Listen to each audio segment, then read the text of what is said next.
Welcome to Breaking Down Bits, a conversation about great comedy bits with the comedians who wrote and performed them.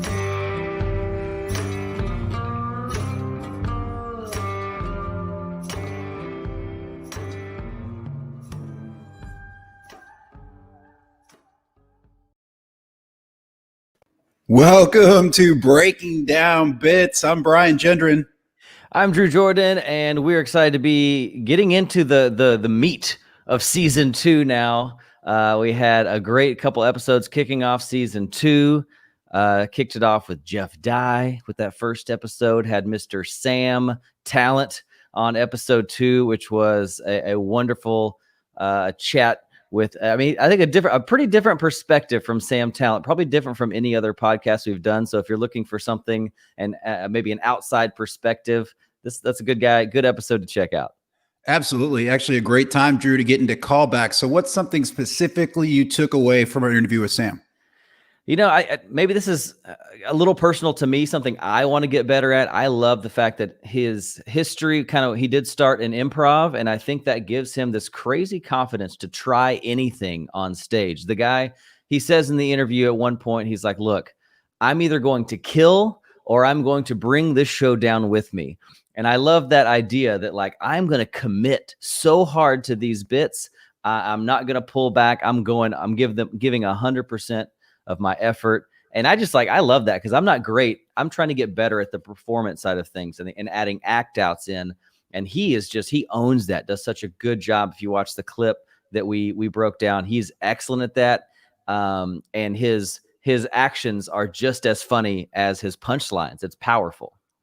Couldn't agree more. I took away something similar, and it was very personal to me. Although I might not look like it, I actually am a big fan of Phish and the Grateful Dead, and he referenced them as a source of, each show, they play the same music. They've done thousands of shows, but each show is a little bit different, where they have tapers that come to the show, and they've got a fan base that just wants to listen to each song and see what might be a little different. What that's helped me with is telling the same jokes over and over again. And sometimes you have the same audience members, and I get in my own head about they're not going to laugh at this, but they will, because they like to hear the hits, and they certainly will if you can make each joke just a little bit subtly different each time. And so kind of helped me get out of my own head with some of those fears and thoughts about doing the same material day in and day out.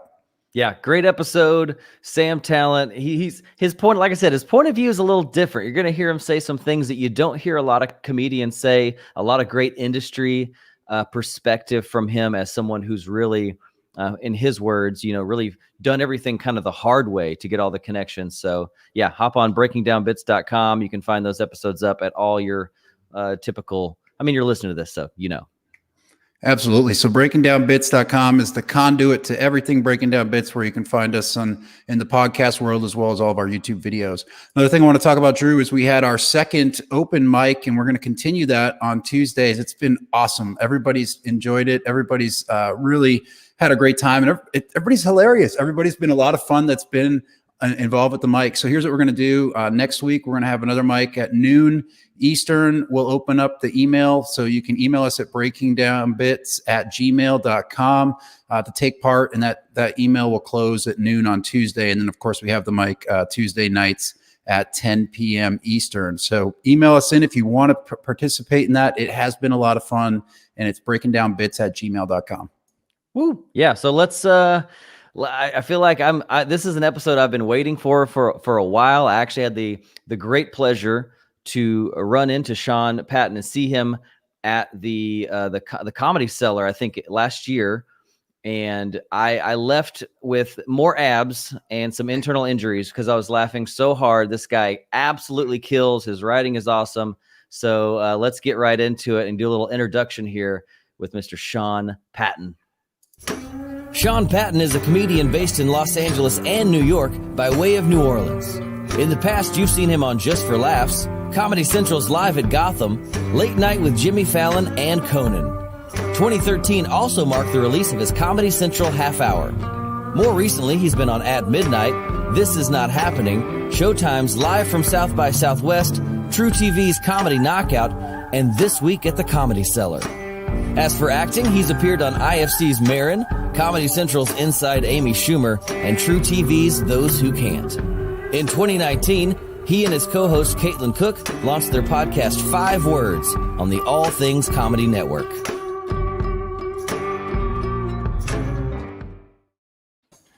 Woo! Hello.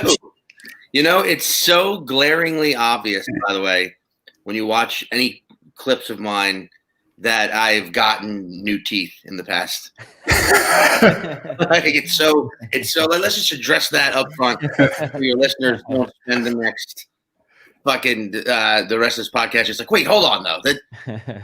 Hold on, like going back between clips, like it looks like he got punched in the fucking mouth, because it does. It does look like that, especially that Melbourne footage where it's like that was 2018. That was like 2.5 years ago. Yeah. That's when I decided, I was like, I gotta get better. I gotta get some dental fucking work done. Because I just had small teeth my whole life, and I was a grinder when I sleep. Down to where it looked like I had just like, I wish I had a story where it was like, I saw a man being terrible to a woman, and and he beat my face in so she could run away and be safe. I wish to God I had a story like that. I saw a child being abducted, and I dove in the van instead, and I said, take me. And I ate all the candy that was meant for the children, and so he could never abduct children again. I wish that was a story, but instead, just decades of being fat and eating my own teeth in my anyway. My insecurity. Just scary dreams at night, bedwetting and grinded down teeth. Buddy, Brian, you just named my memoir. It's great to have you and your amazing new teeth on Breaking Down Bits. What's that? So it's great to have you and your new teeth on the Breaking Down Bits podcast. You are a fucking mensch. which is if you're not Jewish, that is a positive thing. Oh, okay, great. It sounds very negative. It does. A lot of Yiddish sounds very negative. I myself am not Jewish. Let's just get that out. But I live in New York, and I live in New York, and I am in comedy. There you go. You will find yourself loving some Jews in that world. Well, you've had quite the career. Right off the top, we shared a podcast guest. We must have been talking to Sam about the same time. I'm going to pop up here 5 Words with Caitlin Cook. Y'all been doing that for some time now. Tell us a little bit about the show. That podcast is a you're supposed to, I guess, podcasting is a lot like writing, like do what you know. I think because I've definitely been on some podcasts. And I almost feel bad because I talk about this. We talk about this on our podcast a lot. But like, I've done podcasts before where you go on and it's like, all right, so we're going to do 10 minutes up top, just the two of us going to go over the news. And then we're going to do a 5-minute where our friend's going to call in as like, the crazy lumberjack. That's his character.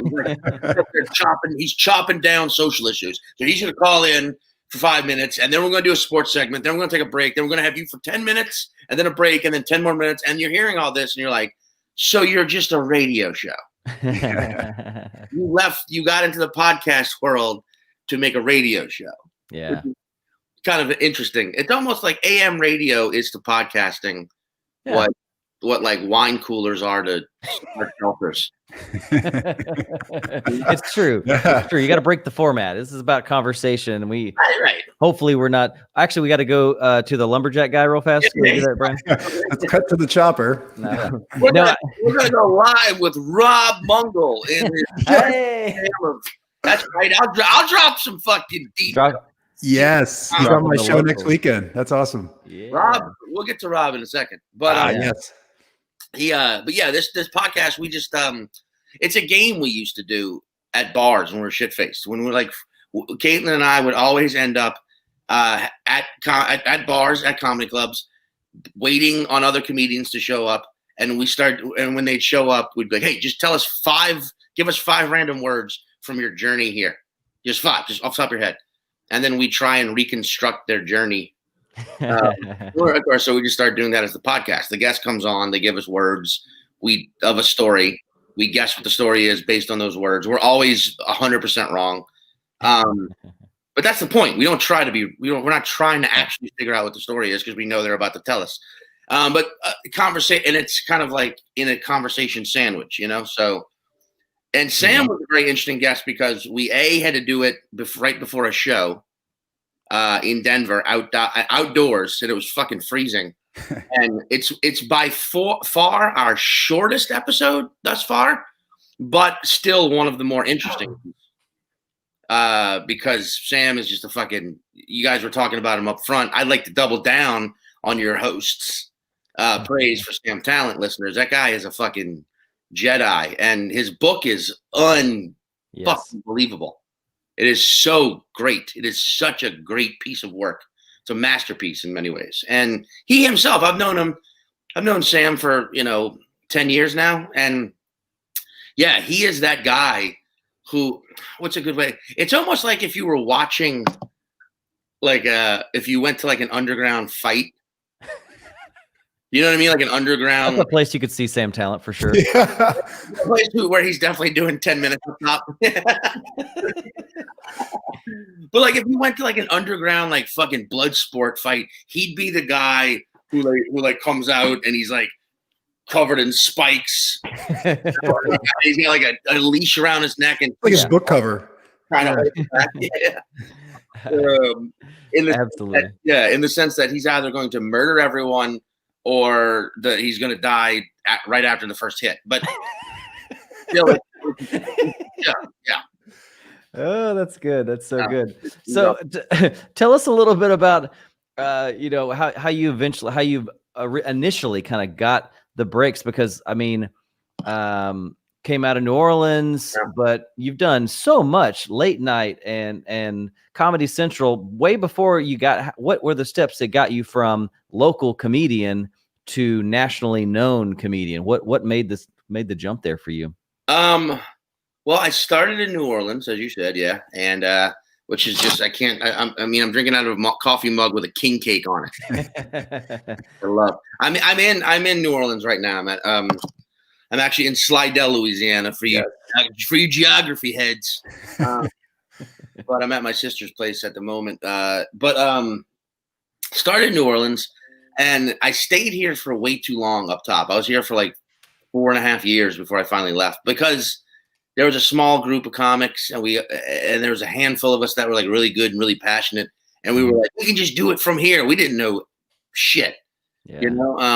And I said Rob Mungle because early on, I felt like once a month, a crew of us would drive to Houston, which is 5 hours from New Orleans. We would drive to Houston to do open mics.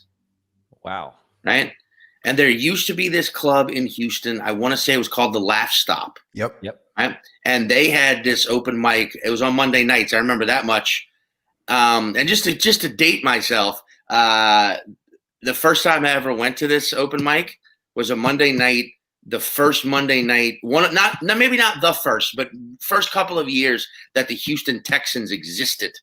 Oh wow! So there was still like this new team that the city of Houston seemed to hate at first, but they still do. They're terrible. Because I remember so many comedians going on at this open mic and making Texan jokes. And it was always like Houston Texans. So what? Their logo's a guy with a shotgun and a bush jerk and a bush. Yeah, that's right. That was back during the George W. Bush era when we thought that guy was the worst president possible. Well, if we'd have known what we knew now. Exactly. It's like someone being like, I missed my uncle that just molested me. Not this new uncle who fucking psychologically tortures me and makes me try and sell his book door to door. He's got a self-published book of novels, of novellas. He makes me sell them. Then I got to come back. Then I got to get molested. I wish. What happened to the guy that just molested me and then pretend like it didn't happen? But yeah, that's a lot. It's like that. Yeah, that's a lot. But yeah, we would go to that open mic. I just remember so many Texan jokes up front. But we go to that open mic, and all the big Houston guys at the time would be there. like Mike McRae, who lives in Austin now, I believe. I've seen that guy around quite a bit still. Sam Damaris, I remember that guy. Yep. He was always hilarious. But like Rob Mungle, I remember, was the guy that when like they called his name, like a path cleared. Oh, You know? wow. and like people just like back. It was almost like a bejeweled prince was going on stage. Back away and like.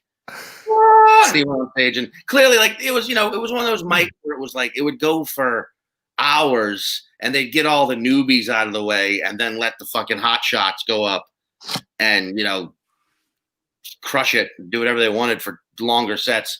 And Rob was one of those guys, and he was always like, it was just crazy because he was like, when I thought of Houston back then, I thought of that guy. Yeah, I haven't seen in like a decade. I don't even think we've never talked. We've never exchanged words, him and I. That's wild. Wow. So him and Sam are doing my show next weekend on November 7th. And I'm hitting him up right now. I'm like, he's talking about you right now. He's like, I hope it's all good. And I'm like, man, it's the highest praise. Jump online. Yeah. I remember it being like that guy was the king. I remember. What happened to him? Not. Well, dude, there was this one thing. So it was Rob Mungle, Sam Damaris, this other guy who doesn't do comedy anymore. I believe his name was Ben Mowbray. Ask him if that was his name. Ben Mowbray, I think was his name.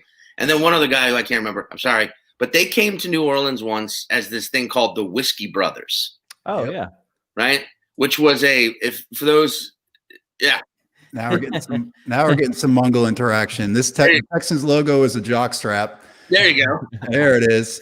And then fuck you guys. Yes. Yeah. But they would come to New Orleans as the Whiskey Brothers, which was a take on the Rat Pack. So it'd just be, but they were all comedians doing sets and they'd like interrupt each other and then do the sets some more. And it was great. But the problem was that they were all drinking real whiskey on stage. With the Rat Pack, if you look into it historically, they were drinking apple juice. Oh, wow. Pretending to be fucked up. So the Whiskey Brothers, by like the third person sets, were all like, fucking do a fucking bit, you piece of shit. Hilarious. For all of us young New Orleans guys to go be like, oh, we got to see these Whiskey Brothers. And like the first like half hour of the show is like, God, they're so good. And by like the end of it, we're like, I mean, is this comedy? You just get fucking hammered? You don't need Okay, we can do that too. But started New Orleans. Then Katrina happened. I had decided to leave earlier that year, and then the storm happened. Then it was just like, what is reality? What is life? What the fuck? I don't even know what to prepare. That's almost why Katrina was a microcosm of what the pandemic is now. That's why I have hope, because I've been through a smaller version of this before. Yeah. Where it seemed hopeless and seemed like life was never going to be operating at a speed you're used to again. And I can honestly say the city of New Orleans is in a better place because it went through Katrina. Yeah. And hopefully it's going to be the same way for the US. But also fuck Trump. But the what was it? Oh yeah, but then I moved to LA for a year, and that was where I kind of got a dose of like what comedy really is, because going to LA it was like, oh shit, everyone's fucking hilarious. Like I went from New Orleans where I was in like the top percentile of comics that actually was funny, only because there was only maybe 6 of us who were actually trying to do it for real. The other 10 comics in New Orleans were a complete fucking weekend warrior. You know what I'm saying? They were like all in their 40s and 50s, all like professionals, teachers, engineers. We had 2 doctors, and who would dip in on Tuesday nights to do comedy to vent demons. Where you're like, I'm fucking funnier than Doc Raj. It's like, doctor, you mean the neurosurgeon who does a ghetto character on stage? You're funny. You're comparing yourself to Joe Lee, the Edge-a-Cajun. Character, dude. This woman would go on stage. She'd like, "Oh, yo, I'm from Thibodaux, Louisiana," and she'd be all Cajuned up, and she'd get on stage and she'd have a newspaper and be like, "Did y'all read about this here happening?" and then she'd mispronounce a word, and then there would be a guy in the audience who was a plant, was her husband / writing partner, who would be like, "Hey, that's not how the word's pronounced," and she'd be like, "Oh yes, it is, darling," and she'd give the Cajun version of the word, juxtaposition. Caucasian. It's a Caucasian, which means it's half Cauc. That's why it's still white and half Asian. And those were the bits. That wasn't one of hers. I came up with. It's good. Might go in the act. But her and her husband were fucking. I think a principal and a vice principal in Hammond, Louisiana or something. They had like real fucking.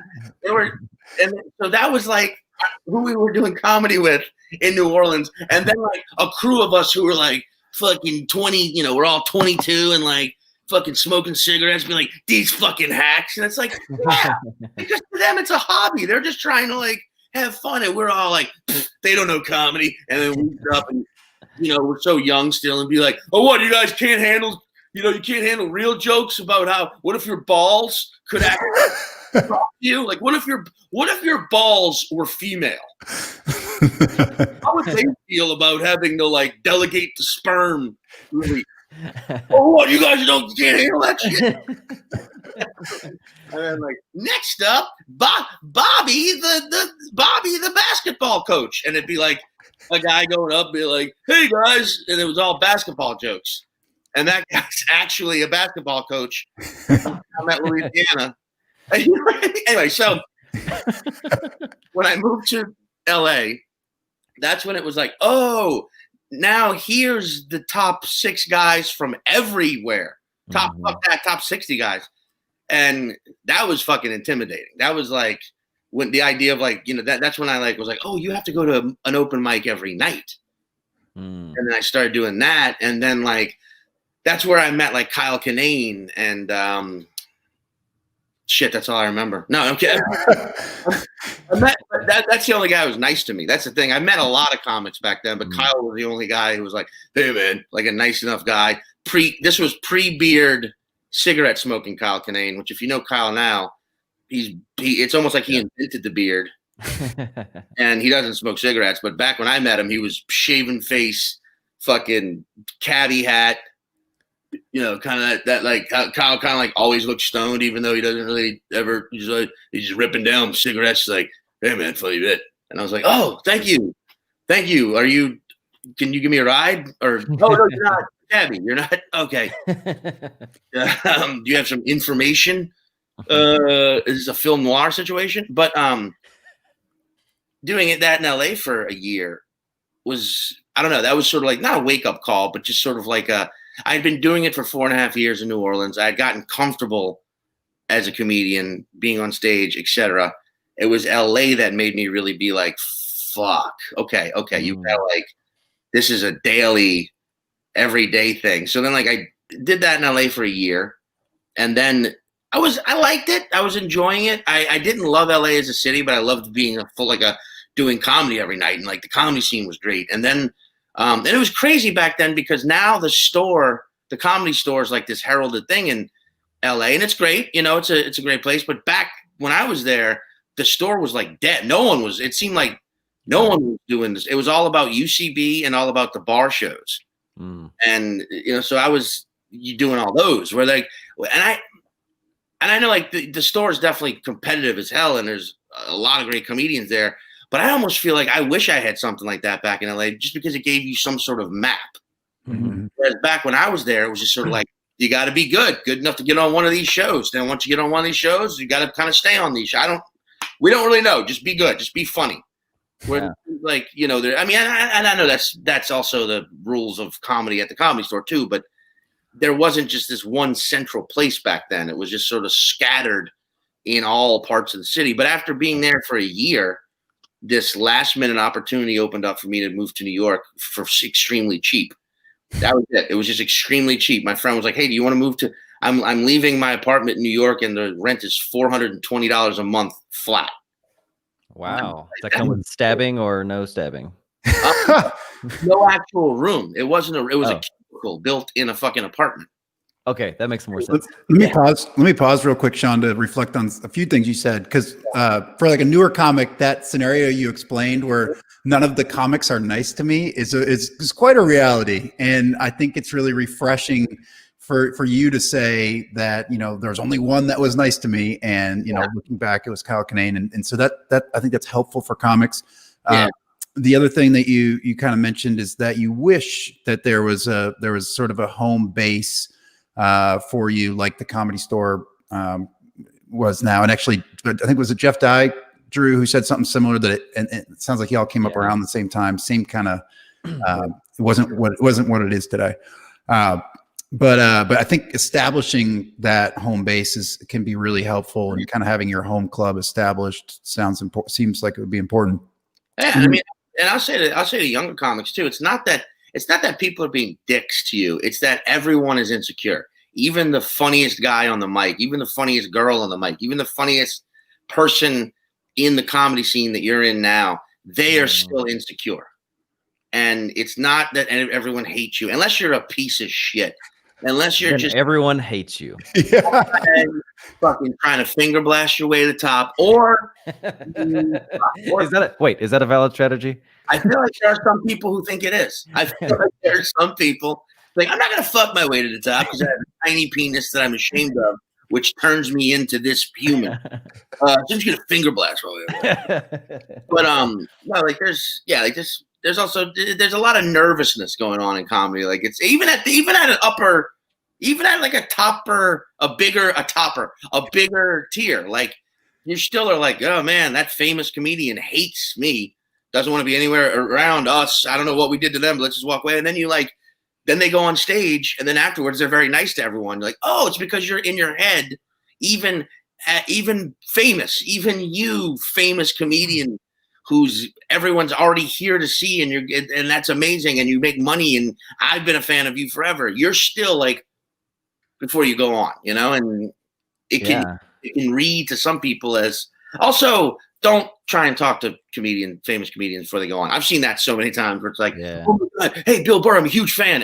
And Bill's like, yeah, I'm about to go on stage, so be a huge fan from out there for a moment, if you don't mind. Sure. So you moved you did the LA, you finally got into New York. Oh yeah. I moved you were already sounds like you were already doing well. Your comedy act was already pretty strong, because you were, you know, you had years of doing well. What was that first thing that got you, like, I don't know, some publicity or some TV? What was that first step in? I mean, when I got to New York, that was the thing. If LA made me realize I had to go on stage every night, New York made me realize I had to go on stage every hour. Not really, but made me realize I had to be on stage multiple times a night. That was the door that was opened up when I got to New York, where I was like, oh shit.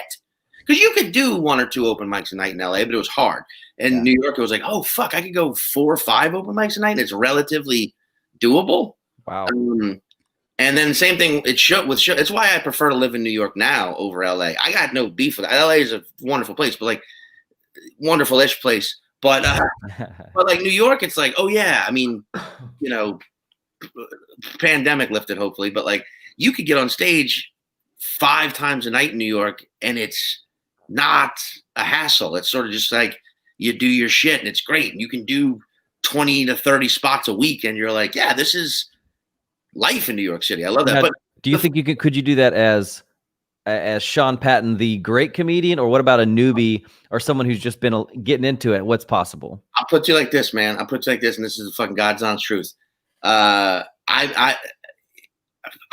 will go and do shows, like bar shows and shows, and you know, a lot. I'll do any fucking spot people offer me if I can. I love stage time, but I'll show up to these shows sometimes, and I'm like, I don't know any of you.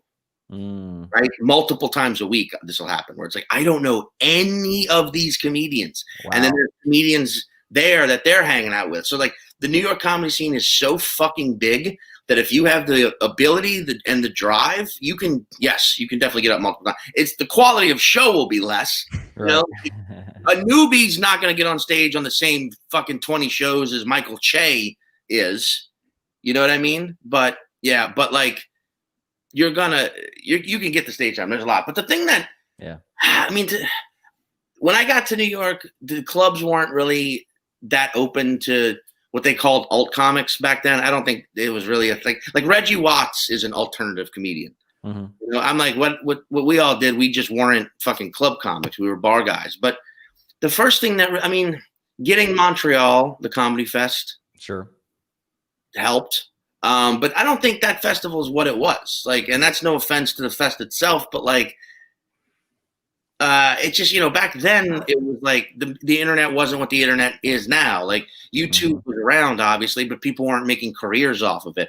Social media, you had MySpace, you know, it wasn't like Twitter wasn't really a thing yet, you know, like Instagram didn't exist yet. So like back then you really kind of had to like just be great as great as you could and push the industry to pay attention to you. And even when it happened, it still didn't mean shit. That was the most fucking heartbreaking thing about it all, was like you'd get to these milestones. You're like, when I got Montreal, you're like, yes. And then you go and I did well on New Faces. And it was like, holy shit. And then it was just nothing for 2 years after that. Wow. You know, and people still would be like, yeah, but you just did Montreal. And you're like, what do you think that means? You think now I can just walk into any network and be like, give me a TV show, give me a 2-film deal, also put me on the road for 26 weeks, A-list clubs only, and yeah, I'm good. And whatever else you want to throw at me, I'm open for. Like, no, they still just kind of like hip pocket you and earmark you and just like, all right, you know, so we'll get to you when we get to you. And then you get another milestone. They pay a little more attention. You know, then I got Live at Gotham in 2009, long time ago, and you think like, oh my God, I got a TV credit now. And it's like, yeah, no one gives a shit. And then I got Fallon like a few months later when it was still Late Night with Jimmy Fallon. And it was like, holy fuck. And I got to like, had an exchange with fucking, with Black Thought from The Roots, you know, while on stage. And it was fucking hilarious. And it was great. And then you're like, I just did Late Night. And then they're like, we still don't give a shit.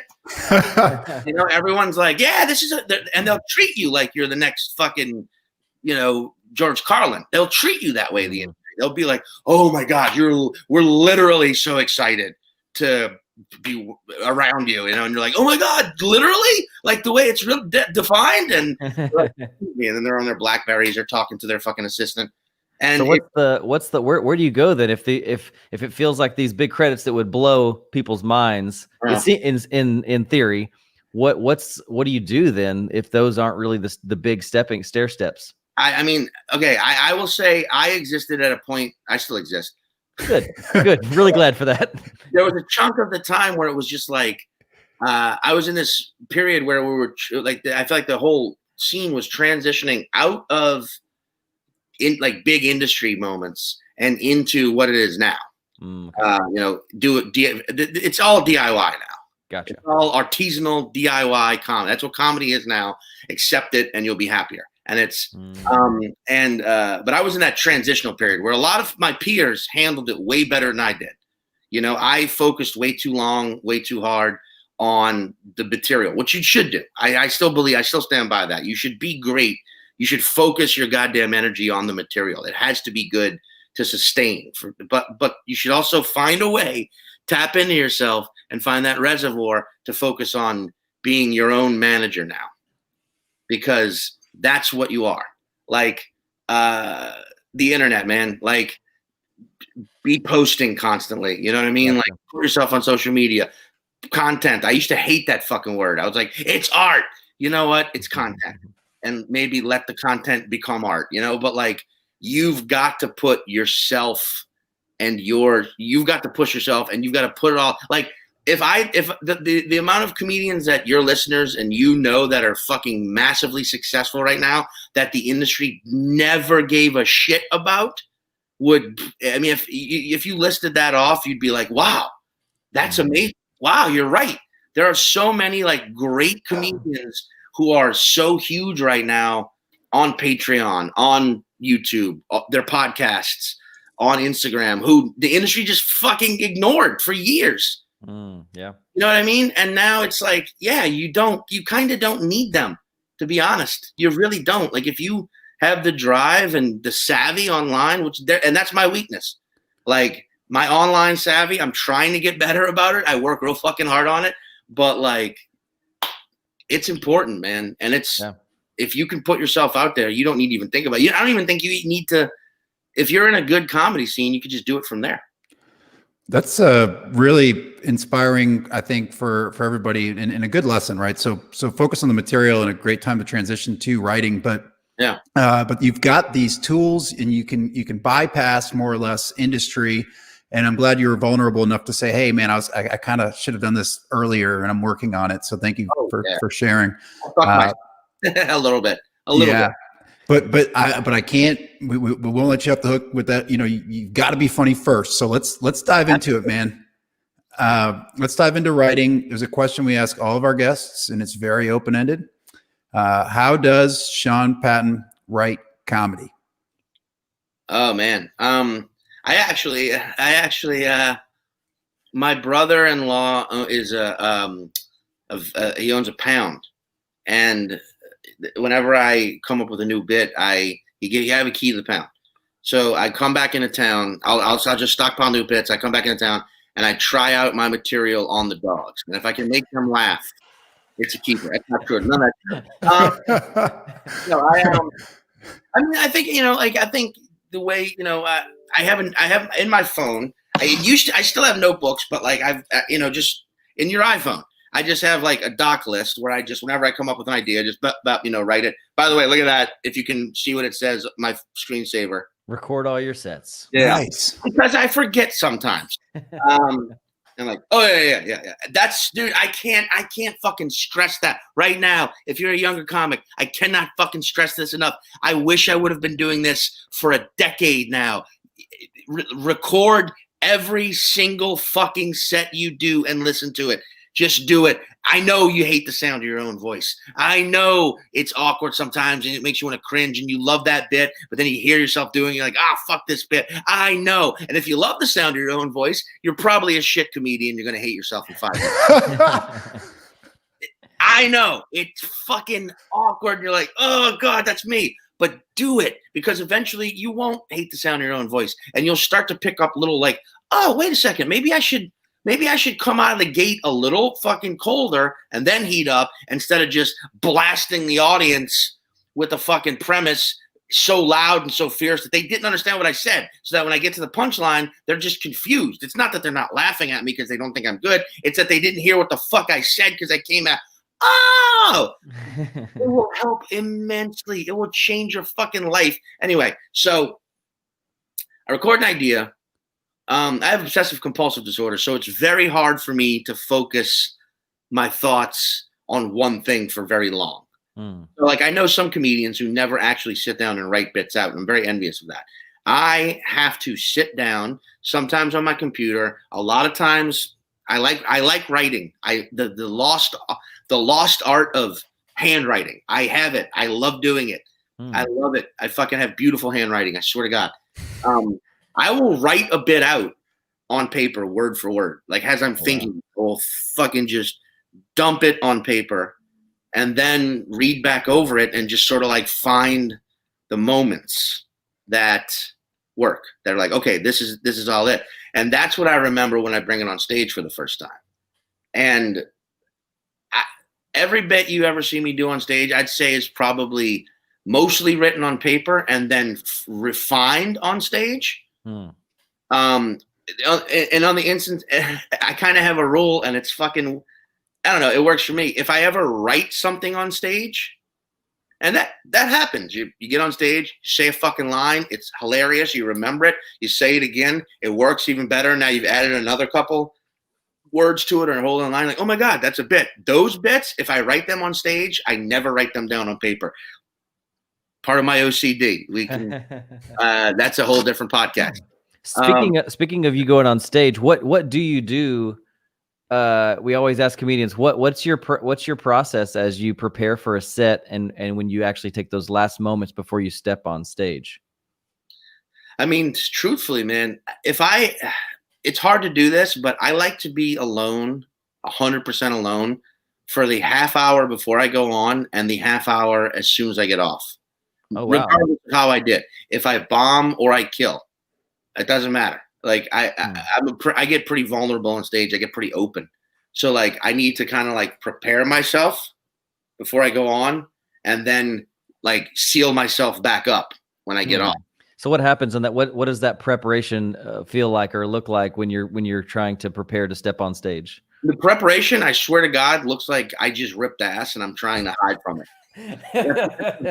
If you ever see me at a show where it's like, oh, he just farted and he's trying to escape from it, but make it look like he's not escaping from it, I'm actually in my head like cementing what I'm about to do on stage. Yeah. And afterwards, you wouldn't know what it looks like because I'm trying to completely avoid you. Like, I don't. Good God! Sometimes, I know some comedians are fantastic about getting off stage and immediately diving into the audience, just going out there and greeting everyone and high-fiving and hugging and taking pics. I'm fucking horrible about that. I'm actually pretty shy. I don't want to talk to anyone for at least a half an hour because, you know, it's like I need to like, what's it called? I need to cauterize. Yeah, it makes sense. The giant gash I just did in my chest, which not really. I don't actually cut myself on stage. Good to know. There's a guy out of Jersey who does that though. He's pretty funny. It's good. Are you a set list guy? What do you when it comes to set list? Is it just whatever happens, or do you have like a set thing in your head with the OCD? I figure you might have some pretty specific things that you like to work. No, I make a set list. I definitely. I mean, I'll show you if you don't mind. In my phone. Again, if you can, I'll show you. I don't know how well you can see this, but sure, yeah. It's like, let me get to. It's been a minute before, but you can see here, like it's just like each date. There's dates. Sure. There's sets. So like I'll make a set list in my phone, but I will never stick to it. It's inevitable. Like it's what I'm putting down is like, hey, these are it's like a party. You know, it's like, hey, we've got the punch and we've got the keg and there's a cake and there's a crawfish and there's some chips, but they're all going to mix. You know what I mean? Like next thing you know, like people have put fucking the punch is now spiked. The cake is gone. I don't even know where it fucking went. The chips have now, somebody's brought guacamole. Where did guacamole come from? And the keg's floated. But there's a new keg. It's a completely different keg. Yeah. So it's like, I know whatever I set up is going to get fucking screwed around, but that's kind of, it's, to me, a set list is less of a script and more of just like an inventory of tools that you want to use for that specific set. Awesome. And I also like, you know, I find it's very important, even for me personally, even with my like A game shit, even with my like, I know this kills, I'm still always tinkering with it when I find the time to. Just because it can always be better. Until you record it and release it, it can always be better. Even if it's perfect, it's never perfect. And if it's perfect, if you think you've got a perfect bit, that's probably a piece of shit bit. It's probably perfect because you don't want to admit that it could be better. Like everything can be just one word more, one word less, one extra fucking line, one less line, one acceleration of pronunciation, one change of the way you say a word. It's like everything can always be it's like a haircut, and then sometimes the hair grows and you got to trim it a little bit, or you want to let it grow out a little bit more and you got to style it. Like, I don't know. I just feel like it's always be tinkering with your material. It's worth it. That's a great analogy with the haircut. Thousands of hairs here, and getting them all to work into one cohesive thing is. Well, also the bit we're gonna play. Like, I want to say that, like the idea for this bit I came up with maybe 11 years ago. Oh wow! And I did it a couple of times on stage, maybe like a handful of stages, maybe a little bit more. But I did it back then, and it just never felt good. It just wasn't working the way I wanted it to. So I just sort of like shelved it and forgot about it. And then this Comedy Central, you know, this Comedy Central Comedy Cellar show, it was legit. Like, they'd give you some topics a couple days before and be like, if you can hit some of these topics, go for it. If not, you know, don't worry about it. It was a suggestion. It was just like, you know, this is what's going on in the world right now. If you have any material that relates to this, or you want to try out, that's what's so great about that show. The amount of new shit that you were seeing on TV. Wow. The amount of bits that people were doing for like the first time that like just worked in the moment because it was topical enough that ended up on TV was great. But it was something about that week or something. A dog had been elected mayor, and it just kind of like bit. Oh my god, the fucking bit that I could never quite fucking make work. And then I just sat down and I was at a bar. I was at a bar between sets. I had done a set at the Stand, and I was heading to the Cellar to film this. And I was like, fuck, I still don't know. Like, my sense is sort of, and I was just at this bar, like, holy shit. And I had my notebook, and I was like, I remember I had an Irish coffee. I had fucking the bartender. He's like, we can't serve Irish coffee, but I give you a shot and I give you a coffee. I'm like, great. And I was fucking sitting there, just like shot of whiskey, sipping coffee, and it was this. This is why I say never kill your babies. I've heard this so many times. Older comedians giving younger comedians advice. If it doesn't work, you gotta let it go. Bullshit. If you think it's funny, I don't care if it bombs for fucking 5 years straight. If you think it's funny, if you believe in your fucking comedy art that this idea you came up with is funny, save it. Never kill it. Put it somewhere. Always have it ready to go, because you never fucking know. A dog might get elected mayor in Vermont. You know what? Think about that. That could have been a thing a comedian could have told me, like, kid, this is only ever going to be funny if a dog gets elected into a municipal position of authority. Oh, you might as well fucking move on. You know? Like, all right, you're right.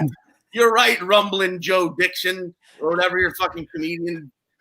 Whatever is fucking. That's a lost thing of comedians putting like I'm rumbling Steve Irwin or I'm goofy Gary Crane or whatever. But just never kill your babies, because that bit, it took a while, and I know I got shit from so many other comedians being like, did you do an Air Bud joke? I'm like, yeah. You know what? It fucking works in the context. Anyway, sorry. Yeah. No, that's perfect. Drew, there's no better way to set it up than that. So I'm going to go ahead and play this bit from the Comedy Central's, I think it's live at the Comedy Cellar. There we go. In Fairhaven, Vermont, a dog was elected mayor. A dog was elected mayor. That makes you think that maybe those Air Bud films were based in true events. You know, you got to think about it. There's 5 of them. If you're not familiar with the Air Bud films, 5 films about a dog that plays sports. And up until now, I was like, that's ridiculous. But I don't know. Clearly, dogs can do a lot. I mean, think about it. The first Air Bud film, self-titled, just Air Bud. He plays basketball in that one, right? And it's not like he's LeBron, you know what I mean? Like, he can't dribble at all. He's useless on defense. He's just a perimeter shooter. He just hangs out by the three-point line. They bounce him the ball. He hits it with his nose. It goes in like half the time. It's not, you know what I mean? They're not trying to say he's a star, but that film's about heart, you know? Then Air Bud 3. That one's titled Air Bud World Pup. Exactly. He's playing soccer now, which makes total sense if you think about it. What's the one rule of soccer? You can't use your hands. Dogs don't have hands or arms. They got 4 legs and a tail. They're soccer machines. You know, you put a dog in Premier League or La Liga right now, they could start, I bet. Then you skip ahead, Air Bud 4, Air Bud 7th inning fetch. Now we're talking baseball. At first you're like, well, come on, but no, he's not pitching. He's running the bases. Dogs are good at running bases. Also, batting, not that difficult for a dog, turns out.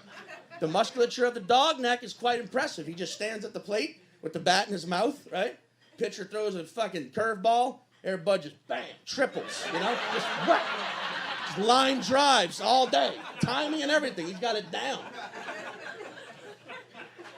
Air Bud 5. Air Bud Spikes Back. It's a volleyball movie, and at that point, you know, he probably aged out of any competitive sport, if we're being honest.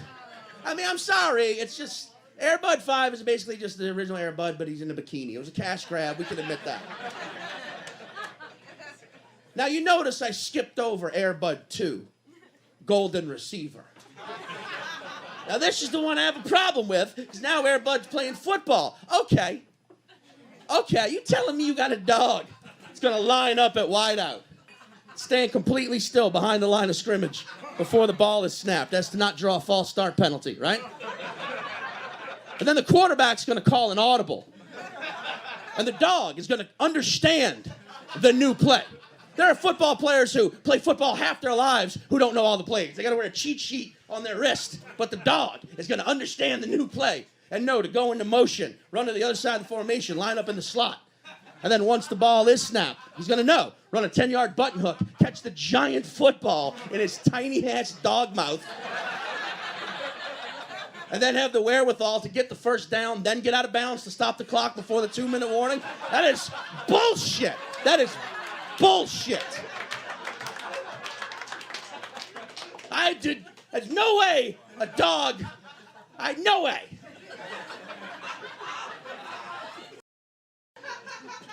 At least that's what I thought. Till the dog was elected mayor.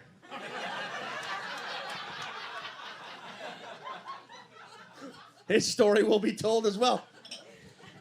Air Bud 6, St. Bernie. It was in Vermont. Come on. No? All right. Air Bud 6, Sheba incumbent. No? Okay. All right. No. You're right. Air Bud 6, mayoral. Sit. Right? Imagine it. It opens. It's at the end of his first term. He's holding a rally because he's running for re-election, and all his supporters are shouting, 28 more years! 28 more years! 28 more years! 28 more years! Dog years! You motherfuckers! Oh, okay, you're... All right? Maybe I fucking suck at my job. Maybe Air Bud should come do stand-up. I don't think we're that far away from that. Would probably crush it. Would be so much more successful than me. They'd make a movie about him as well. Air Bud 7, Great Dane Cook. It's about an up-and-coming comedian who wins a big stand-up competition defeating his arch nemesis, Cat Williams. There it is. Wow. Oh, man. So getting the context of that, it makes this even way more funnier, knowing that you didn't probably have a lot of that back half written until sounds like that night. Yeah, I mean, the first, like, having a dog elected mayor really, like, immediately, because before, years ago, when I was trying to get him to be on board with that bit, it was just a fucking guy rambling about Air Bud films, you know? Yeah. It was just like, okay, man, fine, yeah, we did it, crazy. But because it had happened in reality, it was like, okay, they all suspended their disbelief and like, we'll go along for this journey. Mm-hmm. And then, I don't know, like, I'm not saying this is the best advice. In fact, this is not the things I'm going to say from here on out for the rest of this podcast. I'm not saying this is the best advice to young comedians. What I am saying is this is what I love to do for myself as a comedian. I leave little potholes for myself all the goddamn time. I leave little opportunities to trip and fall all over the place. And I don't mean literally. I don't mean I fucking, I don't mean I like, all right, put some Crisco over here on this side of the page. No. I metaphorically leave little potholes and little trip ups just because, like, I think that is fun as fuck as a comedian, these little moments where you back yourself into a corner and have to fight your way out of it. And I also, as an audience member, love watching comedians do that. Yeah. You know, like Bill Burr is arguably my favorite, like, living comedian right now. And I don't think he does it on purpose. I don't think he tries to back himself in the corners, but he's just got such a fucking crystallized opinion. Like, this is how he thinks, and he will say what he says on stage. And there's so often when you watch him live, especially, where the audience is just completely fucking overwhelmed by what he just said, and watching him convince them in his Bill Burr way, like, no, you heard exactly what I said, and it's funny, and here's why, it's so awesome. It's so fucking great to watch, and it makes it funnier. So I like I don't know. I like tripping myself up a little bit and I like leaving opportunities to fall flat because sometimes the fun is how you fall. That's the biggest thing about comedy. Comedy's not supposed to be cool. That's something that will piss me off forever when comedians get on stage and are more concerned with looking cool and slick than being funny. Like, it's like they're trying to, they'd rather be on stage and look like they're in control and look like they know 1,000% what's going on and look like they just confidently fucking burped up these fucking bits right before they got on stage after eating some pussy back there. Like, this shit just comes to me. And that's just not fucking how it is for anyone. And I know you can rattle off a list of comedians who pull it off, who make it look like that's what it is, but it's not. They work as hard as anyone else and they do it and they nail it. But point being, I think there's something to still be said about being like, hey, we're all fucking comedians up here. Like, we're all making you laugh. And sometimes the best way to fucking remind you about laughter is to fuck up myself, to remind you, like, hey, this isn't this honed, it's honed, but this isn't this, it's comedy. I'm here to make you laugh, and sometimes I've got to shake the whole goddamn situation to remind everyone what it is. And then we can move on enjoying, the written stuff, but leaving little opportunities to fucking fall to just, whoa, right? We're good, right? Everyone saw that? I know. Okay. Fuck you. What? You never fall? You never fucking fall down? Fuck you. And then you go off on another tangent, which is what the end of that bit is. It doesn't work unless I get angry.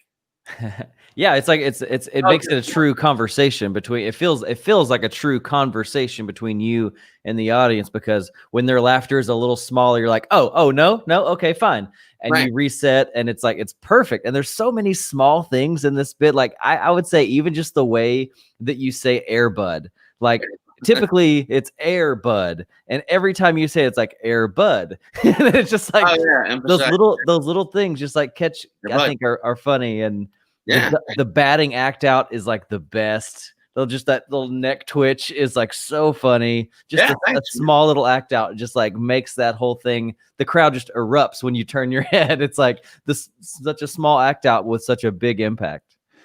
Yeah, man. I mean, I often, and I say this, I've said this before, but I mean it. I think that the key to me, comedy is about being funny. And there is a very, very big difference between being funny and killing. And I feel like this is something that a lot of comedians, you conflate the two, and that's great. If done right, they do intertwine into one beautiful thing. But for the most part, I think a lot of comedians go on stage with the goal of killing.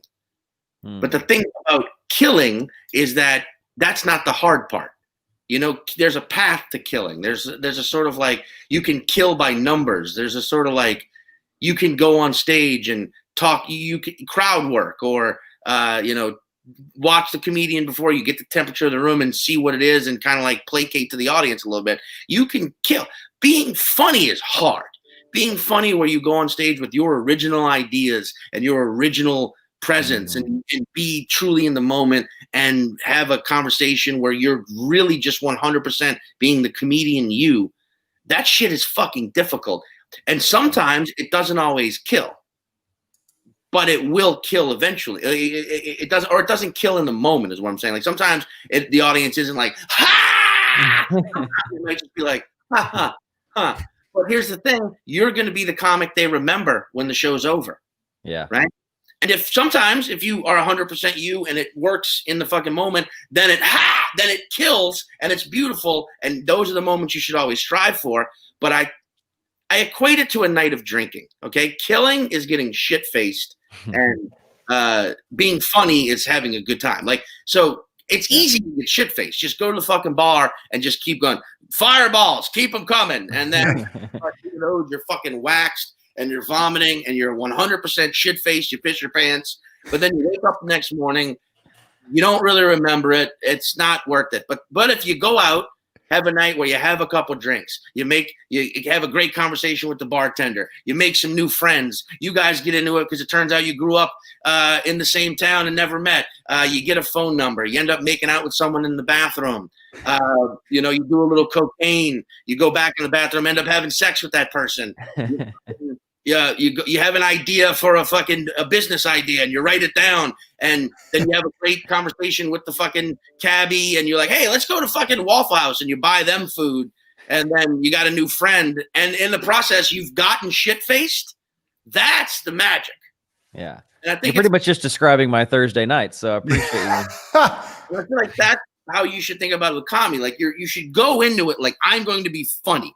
I'm going to say what I'm going to be 100% who I am. And if it kills, that's what it's worth it. But I just don't, I think the other way around, you just end up being forgotten and kind of just going up there on autopilot and just being like, I must kill, where it's like, no, I must be funny. And if it kills, now we're talking.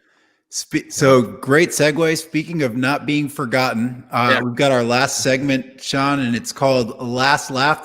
Drew, I have a new graphic. This might hit a little too real. But let me play it.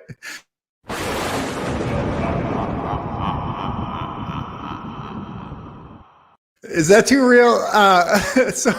So Last Laugh works like this, Sean.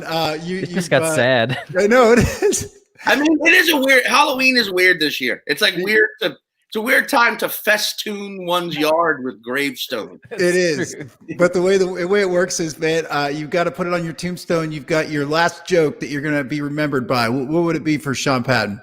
Wait, for me, it would be, I would just want to put a punchline, and the punchline would be "fuck you, clown." You guys know the clown joke? Yeah. Well, I know. That's not Adam Sandler, is it? No, I don't know who it is, but it's just a joke. It's one of those jokes where there is no joke. The purpose is just to keep someone listening for as long as you possibly can. And then when you finally hit them with the punchline is just "fuck you, clown." And like 80% of the time, that was like my first joke I ever told. The first time I heard the clown joke, a friend of mine told me in like the 9th grade, and I thought it was hilarious that he kept us all listening for like 5 to 10 minutes.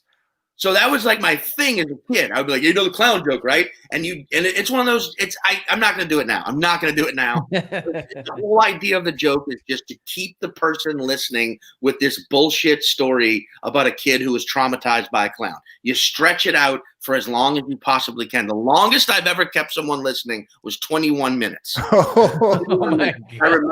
I remember looking at the clock behind them, being like, okay, and I was just stretching it out. And that's the thing. You get into like the fucking story and the setups, and you get really into that, and they're laughing and enjoying that. And then when you hit them with the punchline, which is "fuck you, clown," 80% of the time, people are just like, oh, what? Seriously? They're just angry, or they just do the look of like they're just angry because you just wasted their time. But the 20% that got it would die laughing. Like, okay. Which I think is a lot like most of my bits, if I'm being honest. So on my grave, "fuck you, clown." Love it. ... fuck you, clown. Love it. Well, let's go ahead and wrap. Sean, we'd love to give our listeners an opportunity to find you. Anything you got going on, any way they can get to you, any shows coming up, anything you want to plug? Yeah. Let's see. I'm at Mr. Sean Patton, which looks like Mrs. Ian Patton. I know. Here it is. Yeah. Follow me on Instagram. That's the only of the social medias I give a shit about. I can't do TikTok. It makes me want to fight children. And that's the saddest part, because I'm like, I could fuck most of these fucking children up. I could beat the shit out of every one of these. And it's like, I don't want to think that way. I hate that. So I don't no TikTok. Twitter makes me want to beat the shit out of adults. And I'm like, I probably couldn't beat the shit out of most of these adults and I'd get hurt.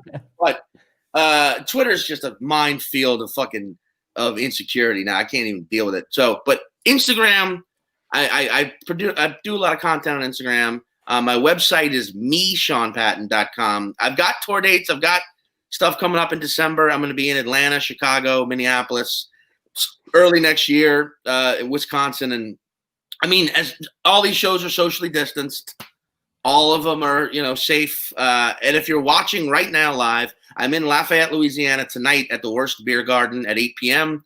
And Monday, the eve of the election in New Orleans at the Broad City Theater. Both shows, again, outdoor distance. Monday the 2nd in New Orleans. But just fucking support live comedy. We need it. If you're in Houston, support the fucking my boys at the Secret Group. Yeah. You know, they're supposed to be back next week, I think, is when we're coming back with the kitchen, by the way. So if you performed in the box last time you were here, that's now food. That's food now? It's going to be. All right. I'd still perform. I'd still prefer that room. Perform for the cooks. Yeah. I think every city in America needs a secret group, like a comic run venue. So there you go. Shout out right now to any young comic in some small town who's like, what can I do to make a better comedy scene? Open a comedy venue. Maybe not right now. Give it a year and a half. 2022, maybe. Yeah. But also, just be funny and put yourself out there. And you never know. Like, people forget that Bo Burnham, who I fucking love, is a genius in many fucking ways. Bo Burnham, that's all he did was he just living at home in Massachusetts, just put his shit out online before there were online stars, and that could happen if you really believe in what you're doing right now. This is the biggest audience you could have. Absolutely, man. Thank you so much for even saying yes to this podcast and sharing your insight on comedy and your writing and your experience and your advice. Absolutely amazing episode with you. So just thank you again for your time today.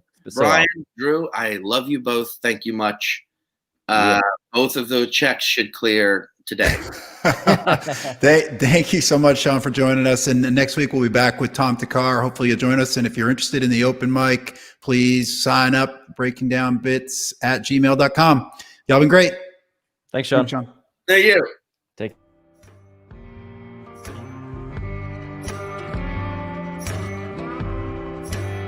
Thanks for listening to Breaking Down Bits. You can keep in touch or get more when you follow @BreakingDownBits on social media, visit the website breakingdownbits.com, or shoot us an email at breakingdownbits@gmail.com.